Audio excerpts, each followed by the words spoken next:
Corporal Norwood here, Detroit Police Department, assigned to Detroit PAL. Now, most of you know that Detroit PAL is mostly known for our athletic programs. But this year, thanks to the Skillman Foundation, we got to do something that was very unique. We got a chance to take 4 of our students to one of the wonders of the world, the fabulous Grand Canyon. Hi, my name is Taisha, and I think I'm a good candidate for the backpacking trip because I'm hardworking, responsible, and I love new experiences. So I love traveling, even though I've only ever traveled once, but I think that's a passion of mine, so getting to do it again and experiencing something new once again, I think would be fun. That's right, we're taking 4 of our best students from Detroit PAL. We'll see you there. We are here! So there's a lot of preparation for that.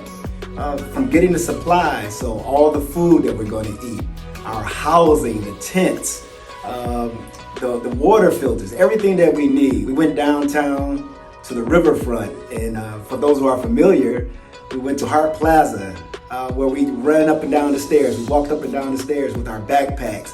The kids learned how to use those hiking sticks, which, by the way, are a lifesaver. From there, it was time to go. But again, the Grand Canyon is in such a remote area.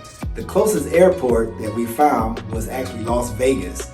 So we flew from Detroit all the way to Las Vegas. And then from Las Vegas, we had to take another 4-hour ride to the Grand Canyon. We got there. And the thing that sticks out in my mind is when we first get there after the long plane ride, and just to see the look on the kids' face, because 3 of them have never been on an airplane before. In fact, they've never even left Michigan before. So this was their first time actually leaving Michigan, getting on the airplane, and then going to one of the wonders of the world. Can you just imagine the looks on their face when they saw this huge, huge canyon? And for those who don't know, the Grand Canyon, lengthwise, is about from Detroit to Chicago. It's like 300-something miles and over a mile deep. And those kids, over the course of a few days, were able to hike this in extreme heat, extreme elevation change. We're talking about resilience. So we had a goal of waking up at 5:30 the next morning because we want to get out there on the trail before the sun comes up. Now remember, this is desert heat. Temperatures are 110, 120 on any given day.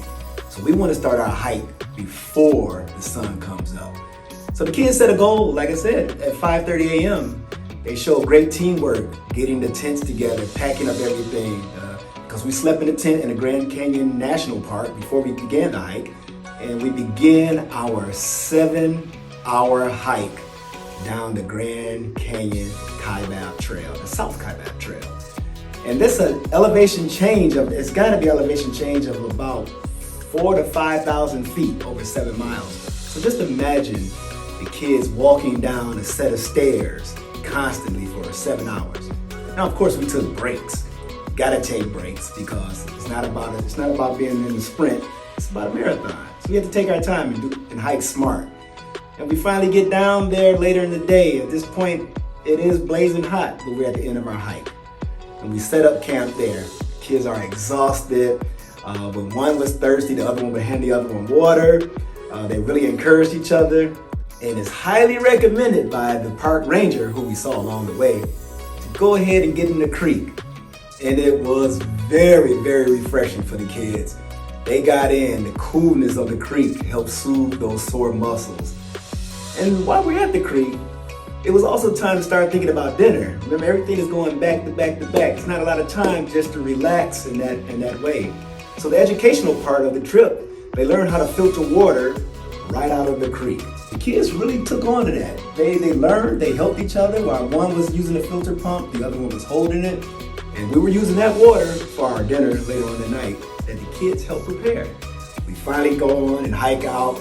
We get to the top after this long, long hike. And remember, we're going uphill, like going up the stairs for hours and hours with about 35, 40 pounds on our back and all of our supplies. We finally get up there. It was such a relief. There was such a sense of accomplishment that the kids did, because this is really difficult. And they pulled together using the teamwork, encouraging each other to get on up to the top. These kids did everything the right way. They survived, they used their skills. And so what do we do at the end?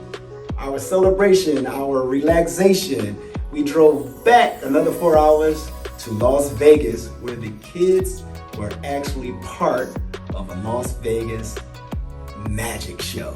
Shout out to my kids for being resilient, being respectful, doing everything that we expect of them as a Detroit Pound kid. Again, none of this is possible without the Skillman Foundation. We hope to do more of these adventures, more of this educational training, and a healthy lifestyle. See you on the next trip.